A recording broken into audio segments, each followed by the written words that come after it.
আপনি কি কল্পনা করতে পারেন 20 বিলিয়ন ডলারের একটি ভাসমান শহর, যা আমেরিকার গর্ব, তাদের সুপার পাওয়ার ইমেজের প্রতীক, মাত্র কয়েক মিনিটের মধ্যে সাগরের অতল গভীরে তলিয়ে যাচ্ছে? দর্শক, ইতিহাস বদলানোর প্রস্তুতি প্রায় শেষ, আর এই পরিবর্তনের কেন্দ্রবিন্দুতে দাঁড়িয়ে আছে ইরান।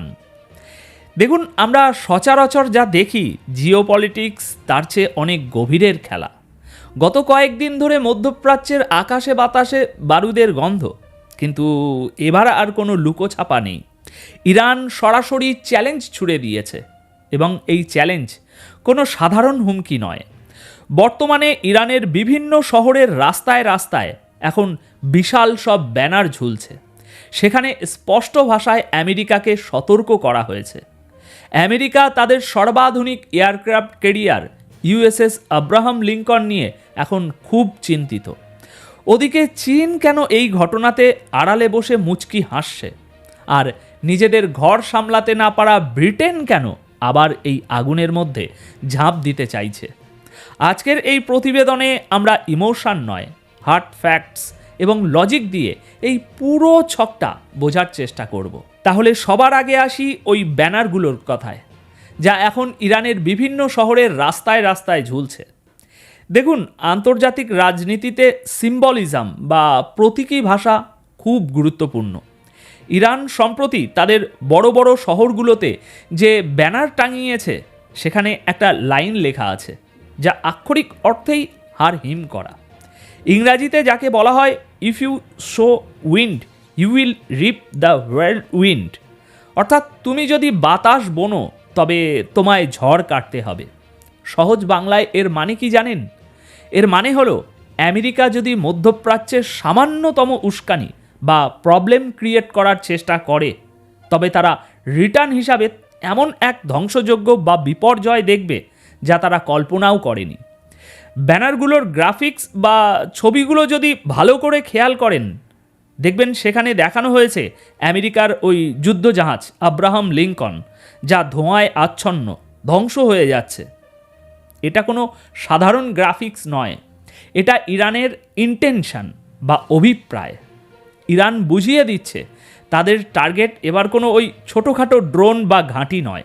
তাদের চোখ এবার সরাসরি রাঘব বোয়ালের দিকে, আর এই রাঘব বোয়াল হলো আমেরিকার এয়ারক্রাফট ক্যারিয়ার। দেখুন, আমেরিকা এতদিন ধরে একটা সাইকোলজিক্যাল গেম খেলে এসেছে। যখনই কোনো দেশকে ভয় দেখানোর দরকার হয়, তারা বলে, আমাদের কাছে এয়ারক্রাফট ক্যারিয়ার আছে, আমরা এয়ারক্রাফট ক্যারিয়ার পাঠাচ্ছি। এই ক্যারিয়ারগুলো হলো আমেরিকার অহংকারের প্রতীক। তারা ভাবে 100টা যুদ্ধ বিমান নিয়ে যখন এই ভাসমান দুর্গ সাগরে ভাসবে, তখন পৃথিবী ভয়ে কাঁপবে। কিন্তু এবার প্রকৃতি হয়তো অন্য কিছু ভেবে রেখেছে। ইরানের এই ব্যানারগুলো বলছে তারা এই অহংকারকেই ধুলোয় মিশিয়ে দিতে প্রস্তুত। এখন প্রশ্ন হলো, ইরান কি আসলেই আমেরিকার এয়ারক্রাফট ক্যারিয়ার ডোবাতে পারবে, নাকি এটা শুধু কথার কথা? আসুন টেকনিক্যাল দিকটা দেখি। দর্শক, ইরান এবার এমন এক অস্ত্র ব্যবহারের ইঙ্গিত দিচ্ছে, যা তারা আগে কখনো ব্যবহার করেনি। সেটা হলো হাইপারসনিক মিসাইল। আপনারা যারা সামরিক খোঁজখবর রাখেন, তারা জানেন হাইপারসনিক মিসাইল শব্দের চেয়ে 5 থেকে 20 গুণ বেশি গতিতে ছুটতে পারে। মানে চোখের পলক ফেলার আগেই টার্গেট শেষ। আমেরিকার এয়ারক্রাফট ক্যারিয়ার যেমন ইউএসএস আব্রাহাম লিঙ্কন নিঃসন্দেহে শক্তিশালী, কিন্তু মনে রাখবেন, এটা শেষ পর্যন্ত একটা জাহাজ, জলে ভাসমান একটা টার্গেট। আমেরিকা যতই দাবি করুক তাদের ডিফেন্স সিস্টেম শক্তিশালী, তবে হাইপারসনিক মিসাইলের গতির কাছে বর্তমানের অনেক ডিফেন্স সিস্টেমই অকার্যকর। ইরানের কাছে আছে ফাতা-1, ফাতা-2 মতো হাইপারসনিক টেকনোলজি। যদি 20 বিলিয়ন ডলারের এই আব্রাহাম লিঙ্কন ক্যারিয়ারে একটা হাইপারসনিক মিসাইল হিট করে, তবে সেটা শুধু একটা জাহাজডুবি হবে না, সেটা হবে আমেরিকার সুপার পাওয়ার স্ট্যাটাসের মৃত্যু ঘণ্টা। সারা বিশ্বের মিডিয়ায় হেডলাইন হবে, আমেরিকার এয়ারক্রাফট ক্যারিয়ার ধ্বংস। তাহলে ভাবুন তো, এরপর আমেরিকার ওই তথাকথিত ভয় কি আর কারো মনে থাকবে? একদমই না। আর ইরান ঠিক এই জায়গাটাতেই আঘাত করতে চাইছে।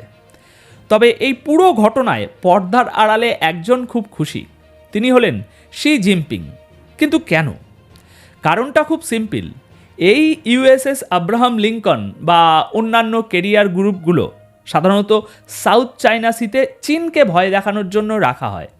এখন সেই কেরিয়ার যদি মধ্যপ্রাচ্যে এসে ইরানের মিসাইলের আঘাতে ধ্বংস হয়, তবে চীনের জন্য সেটা হবে লটারি জেতার মতো। চীন হয়তো মনে মনে ভাবছে, ভাই ইরান, তোমার কত টাকা লাগবে বলো? 1 বিলিয়ন, 5 বিলিয়ন আমরা দিচ্ছি, তুমি শুধু আমেরিকার এই $20 বিলিয়ন খেলনাটাকে ধ্বংস করে দাও। কারণ আমেরিকার এই কেরিয়ারগুলো যদি একবার অকেজো প্রমাণ হয়, তবে তাইওয়ান নিয়ে আমেরিকার দাদাগিরি আর চলবে না। চীন তখন ফাঁকা মাঠে গোল দেবে। অর্থাৎ ইরানের এই যুদ্ধটা শুধু ইরানের নয়,